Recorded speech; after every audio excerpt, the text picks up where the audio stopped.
오늘 예레미야 24장 말씀을 통해서 말씀을 깨닫는 지혜와 응답받는 기도의 은총이 우리에게 넘치게 될 줄로 믿습니다. 이제 본격적인 바벨론의 침공이 시작됩니다.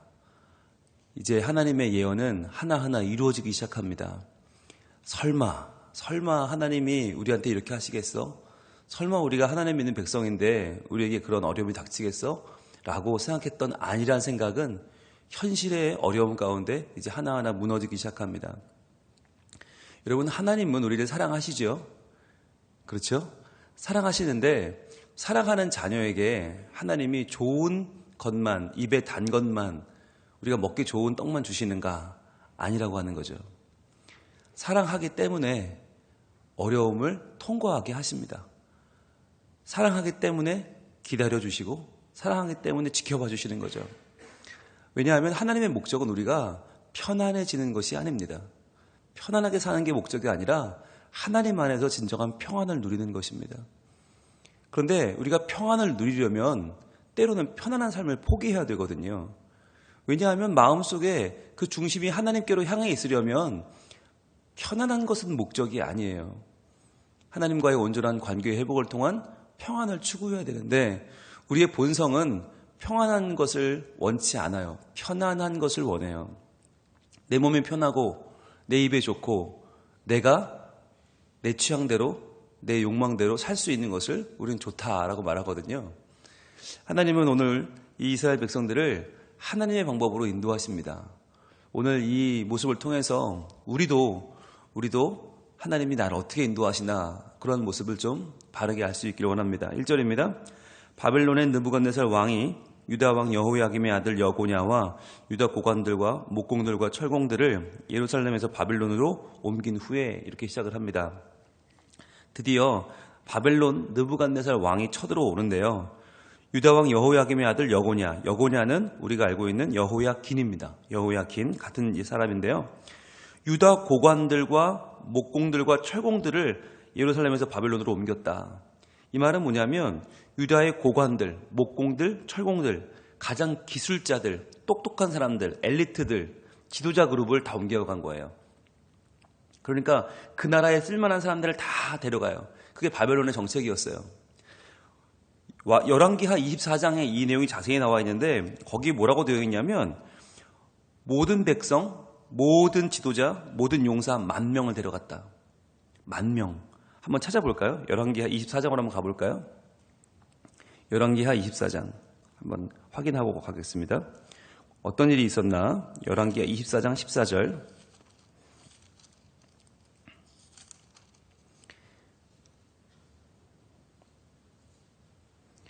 구약 606쪽에 있습니다. 열왕기하 24장 14절 같이 있습니다. 시작. 그가 또 예루살렘의 모든 백성과 모든 지도자와 모든 용사 10,000명과 모든 장인과 대장장이를 사로잡아 가매 비천한 자 외에는 그 땅에 남은 자가 없었더라. 그랬어요. 자, 그러니까 이 당시에 인구가 많지 않았거든요. 그런데 모든 백성, 모든 지도자, 모든 용사 10,000명을 끌어갔다는 건 엄청난 일이죠. 결국 누구만 남았나? 비천한 자들만 남았다. 즉 대항할 수 없는 사람들, 그 나라의 발전을 위해서 기여할 수 없는 사람들만 남기고 나머지를 다 데려가 버린 것이죠. 그러면서 15절에 이렇게 이어집니다. 그가 여호야긴을, 자 오늘 나오는 여고냐죠. 여호야긴을 바벨론으로 사로잡아 가고 왕의 어머니와 왕의 아내들과 내시들과 나라의 권세 있는 자도 예루살렘에서 바벨론으로 사로잡아 가고 왕족을 다 데려갔죠. 또 용사 7,000명과 용사 7,000명, 아까 10,000명이었으니까 17,000명이죠. 거기에 장인과 대장장이 1,000명, 18,000명이죠. 또 용감하여 싸움을 할 만한 모든 자들을 바벨론 왕이 바벨론으로 사로잡아 가고 그랬어요. 즉 그 나라에 쓸만한 인재는 이제 하나도 없는 거예요. 다 바벨론으로 데려가 버린 거예요. 자, 이제 남은 사람들이라고 하는 것은 굉장히 할 줄 아는 것도 없고 뭐 능력도 없고 권세도 없어요. 그런데 뭐만 남았나? 입만 살았어요. 남아있는 사람들은 뭐가 권세였냐면 남았다라는 게 권세였어요. 우리는 하나님이 우리에게 주신 땅에 남아있다. 우리는 안 잡혀갔다. 이게 그 사람들에게는 뭔가 하나의 자부심인 거예요. 여러분, 그런데 우리가 잘 구별해야 되는 것이 내가 그렇게 느낀다고 진리는 아니에요. 이 사람들이 왜 잘못됐나? 이스라엘에 남아있다고 하는 것이 절대로 이게 자랑스러운 일이 아니에요. 부끄러운 일이에요. 하나님 뭐라고 하셨나? 예레미야를 통해서 계속 너희는 잡혀갈 것이다. 바빌론으로 이제 끌려갈 것이다. 그러나 내가 거기서 자유케 할 것이다. 하나님의 계획을 여러 번 말씀하셨는데 그럼 여기서 끌려간 게 좋은 거냐? 남은 게 좋은 거냐? 근데 남은 사람들은 계속 우리가 좋은 거라고 안 끌려갔으니까 우리가 잘된 거라고 주장을 하는 거예요. 그들은 비천한 자들인데 말이죠. 아무것도 할 줄 없는 자들이고 할 줄 아는 게 없고 그래서 바벨론도 저런 애들은 데려가 봐야 소용없어. 안 데려간 사람들이거든요. 무익한 사람들이에요. 게다가 이들은 하나님을 저항하는 마음을 가지고 있어요. 그래서 우리가 끌려가지 않고 남은 것이 우리에게 유익이고 우리의 권세다. 우리의 의로움이다 라고 말했다는 거죠. 그래서 하나님이 오늘 뭘 보여주시나 1절 하반절입니다. 여호와께서 여호와의 성전 앞에 놓인 무화과 두 광주리를 내게 보이셨는데 이거를 비교해서 보여주시는 거예요. 두 광주리가 있는데 여호와의 성전 앞에 있다는 말은 하나님께 드리는 거죠. 자, 그럼 하나님께 드리는 거는 좋은 걸 드려야 돼요? 나쁜 걸 드려야 돼요? 당연히 좋은 걸 드려야 되죠. 자, 2절입니다. 한 광주리에는 처음 익은 듯한 극히 좋은 무화과, 베스트 오브 베스트입니다. 가장 좋은 무화과가 있고 한 광주리에는 나빠서 먹을 수 없는 극히 나쁜 무화과가 있더라. 무화과로 비교하신 이유가 뭘까요? 무화과라는 과일은 여러분 아시죠? 금방 상해요. 이게 괜찮을 때는 정말 맛있고 정말 좋은데 금방 상해버리고 상하면 먹을 수가 없죠. 그래서 하나님의 백성 이스라엘을 지금 무화과로 비유하는 이유가 뭐냐? 무화과처럼 하나님이 만드신 아주 귀하고 아주 훌륭한 백성인데 그들이 하나님을 버리고 우상을 숭배하고 그들이 변질되면 도저히 눈뜨고 볼 수 없는 악한 백성이 된다는 말이에요. 그리고 지금 이스라엘이 지금 무리로 나뉠 수가 있는데 좋은 포도주가 있고 좋은 무화과가 있고 나쁜 무화과가 있다. 보겠습니다. 3절입니다. 여호와께서 내게 이르시되, 자, 밑줄 치시고요. 노란 줄로 여호와께서 내게 이르시되 말씀이 임합니다. 예레미야야 내가 무엇을 보느냐 하시매 내가 대답하되 무화과이온데 그 좋은 무화과는 극히 좋고 그 나쁜 것은 아주 나빠서 먹을 수 없게 나쁘나이다 하니. 하나님이 뭔가 보여주려고 하시는 거예요. 좋은 무화과와 나쁜 무화과. 4절 여호와의 말씀이 또 내게 임하니라 이르시되. 자, 여기도 노란색으로 다 쳐야겠죠? 하나님 말씀이 임하시는데 5절에 이스라엘의 하나님 여호와께서 이와 같이 말씀하시느니라. 또 밑줄 쳐야겠죠? 하나님의 말씀이 거듭해서 임하고 있습니다. 중요한 말이죠. 자, 내가 이곳에서 옮겨 갈대아인의 땅, 갈대아인은 바벨론 사람들입니다. 바벨론 갈대아인의 땅에 이르게 한 유다 포로를 이 좋은 무화과 같이 잘 돌볼 것이다 라고 말씀하세요. 여러분, 이게 이 당시 사람들과의 생각과 달랐다는 거예요. 이 당시의 사람들은 포로로 끌려간 사람들은 나쁜 무화과고 남아있는 우리는 좋은 무화과고 이렇게 생각했어요. 하나님은 예레미야를 통해서 그 생각을 바꿔주시는 거예요. 정반대예요. 이곳에서 옮겨서 바벨론 땅으로 끌려간 유다 포로들, 그 사람들을 내가 좋은 무화과 같이 잘 돌볼 것이다. 이게 모순이고 이게 역설인 거죠. 우리의 생각과는 다른 거죠. 마치 우리가 생각할 때 일제시대에 조선 땅에 남은 사람과 일본 땅에 끌려간 사람, 그렇게 보면 일본 땅에 끌려간 사람이 더 문제가 있어 보이고 조선 땅에 남은 사람이 더 좋아 보인단 말이죠. 마치 그런 생각처럼 유다인들도 그렇게 생각했어요. 바벨론으로 끌려간 사람들은 문제가 있고 남아있는 사람들은 뭔가 훌륭한 사람들이다. 그런데 하나님은 그렇지 않다는 거예요. 도리어 끌려간 사람들, 포로된 사람들이 좋은 무화과다. 자, 그럼 여기서 한 가지, 여러분, 지금 끌려간 사람들이 왜 끌려갔죠? 뭘 잘못했죠? 하나님을 거역했죠. 말씀을 따르지 않았죠. 우상 숭배했죠. 그래서 끌려갔어요. 그래서 나라가 망했어요. 그런데 그게 무슨 좋은 무화과입니까? 결국은 끌려간 사람도 남은 사람도 다 나쁜 무화과 아닙니까? 그런데 전부 다 나쁜 무화과일 수밖에 없는데 하나님은 왜 끌려간 사람들을 좋은 무화과라고 하시는가? 거기에서 중요한 표현이 바로 오늘 5절 하반절에 나온 잘 돌볼 것이라 라고 하는 이 표현이에요. 잘 돌본다. 이게 뭐냐면 나카르라는 동사는 인정해 준다는 뜻이에요. 무엇으로 여긴다, 인정한다. 내가 그들을 좋은 무화과 같이 여겨준다는 거예요. 그들은 좋은 무화과가 아니에요. 실제로 지금 이스라엘 백성들은 모두 하나같이 하나님을 거역했고 하나님을 버렸고 우상을 숭배했어요. 그래서 나라가 망했어요. 전부 다 나쁜 무화과예요. 그런데 그럼에도 불구하고 하나님이 하나님 말씀에 순응하여 하나님 말씀을 받아들여서 지금 끌려간 사람들은 다 좋은 무화과라고 여겨주겠다, 그들을 인정해주겠다라고 하시는 거예요. 여러분, 이것이 신학적인 단어로 하면 칭의입니다. 칭의. 의롭다고 칭한다. 우리는 의롭지 않지만 하나님의 의롭다고 해주신다, 의롭다고 봐주신다. 이게 하나님의 은혜죠. 첫 번째 은혜는 칭의의 은혜다. 하나님이 우리를 좋은 무화과로 칭해 주시고 그렇게 봐주신다는 거예요.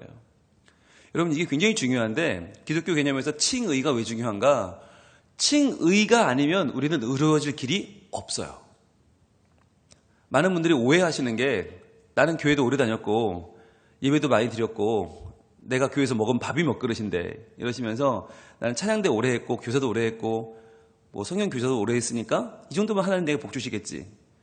내가 하나님 앞에 드린 헌금이 얼마고 내가 드린 정성이 얼만데 공이 얼만데 라고 말씀하시면 여러분, 하나님을 전혀 잘못 보신 거예요. 우리는 하나님 앞에 내세울 그 어떤 것도 없어요.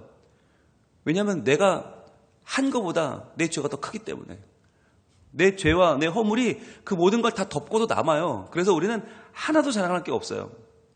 그런데도 우리는 뭔가를 자꾸 떠올리려고 해요. 내가 뭘 잘했으니까 하나님 잘해주겠지. 이만큼 하면 뭔가 해주시겠지. 하나님과 기브 앤 테이크로 자꾸 거래를 하려고 하거든요. 그런데요, 이 거래는 성립 자체가 되지 않아요. 우리의 죄가 모든 걸 다 제로로 만들어버리고 마이너스로 만들어버려요. 한 게 아무것도 없어요. 그런데 은혜는 뭐냐? 한 게 아무것도 없다고 말할 때 하나님이 우리를 좋게 봐주시는 거, 나카르의 은혜, 그렇다고 여겨주는 거, 그렇다고 인정해주는 거, 칭의의 은혜가 있다는 거예요. 오늘 본문을 읽으면서 우리가 오해하면 안 되는 게 우리 중에 누구는 좋은 무화과인가? 누구는 나쁜 무화과고 누구는 좋은 무화과인가? 오해하시면 안 돼요. 우리는 다 나쁜 무화과예요. 다 부패하여 쓸 수 없는 다 죄인들이에요. 그런데 하나님이 우리의 믿음을 그냥 하나님의 말씀을 그대로 받아들이는 믿음 하나를 보시고 칭의, 내가 너를 의롭다고 해주겠다. 그게 이신칭의, 믿음으로 의롭게 되는 원리예요. 아무것도 없어요. 한 게 없어요. 그런데 믿음을 보시고 우리를 좋은 무화과로 여겨주신다. 자, 그러면 칭의의 은혜가 5절의 은혜고 칭의의 은혜. 그러면 또 어떤 은혜가 있나? 6절. 내가 그들을 돌아보아 좋게 하여 다시 이 땅으로 인도하여 세우고 헐지 아니하며 심고 뽑지 아니하겠고. 하나님이 그들을 돌아보아서 좋게 하겠다. 이게 그들을 좋다고 인정해주고 좋다고 여겨주는 은혜죠. 다시 이 땅으로 인도하겠다. 자, 지금은 쫓겨갔지만 다시 이 땅으로 인도해서 돌아오게 하겠다. 세우고 헐지 않고 심고 뽑지 아니하겠다. 이것이 뭐예요? 돌보심의 은혜입니다. 돌보심의 은혜. 하나님은 그의 백성을 칭의만 주시는 게 아니라 돌보심도 주세요. 그래서 하나님은 우리를 인도하시고 세우시고 헐지 않고 심고 뽑지 아니하는 은혜를 우리에게 주신다. 삶을 지켜주신다. 즉 우리의 신분만 바뀌는 게 아니라 우리의 삶의 내용이 바뀌는 거죠. 그 다음에 정말 중요한 거, 그들을 좋은 무화과라고 인정해 주신 이유가 뭐냐? 7절입니다. 내가 여호와인 줄 아는 마음을 그들에게 주어서. 그들에게는 이런 마음이 없었어요. 우리에겐 이런 마음이 전혀 없었어요. 그런데 하나님이 여호와인 줄을 아는 마음을 우리 마음속에 주시는 분이 누군가? 하나님이에요. 자, 그래서 여기서 노란색을 드시고 다 표시해 보세요. 내가 여호와인 줄 아는 마음을 그들에게 주어서. 하나님이 주셨단 말이죠. 그들이 전심으로 내게 돌아오게 하리니. 여기도 노란색으로 닫혀보세요. 이게 뭐예요? 이게 거듭남의 은혜입니다. 세 번째 은혜는 거듭남의 은혜. 우리의 마음이 바뀌고 우리의 전심으로 하나님께 돌아가게 하는 것. 지금까지는 내 마음대로 내 욕심대로 살았거든요. 내 욕망대로 살았거든요. 그런데 이제 여호와를 아는 마음을 가지고 전심으로 하나님께 돌아가는 게 거듭남이거든요. 그래서 하나님의 은혜는 어떤 은혜냐? 첫 번째는 칭의의 은혜고, 두 번째는 돌보심의 은혜고, 세 번째는 거듭남의 은혜죠. 그렇게 해서 주어지는 하나님의 언약이 뭐냐? 바로 7절 하반절, 그들은 내 백성이 되겠고 나는 그들의 하나님이 되리라, 이겁니다. 이 줄을 다 쳐보세요. 7절은 닫혀야겠죠. 그럼 노란색으로 닫힙니다. 이 언약, 그들은 내 백성이 되고 나는 그들의 하나님이 되리라. 이 언약이 무슨 언약이냐? 은혜의 언약입니다. 은혜의 언약. 바로 칭의의 은혜, 돌보심의 은혜, 거듭남의 은혜로 주시는 언약이 은혜의 언약인데 이 은혜의 언약이 새 언약이에요. 그럼 원래 옛 언약은 뭐였어요? 시내산 언약이었죠. 시내산 언약, 10계명. 10계명은 이렇게 하면 복 주고 이렇게 안 하면 저주를 주겠다는 게 시내산 언약이었어요.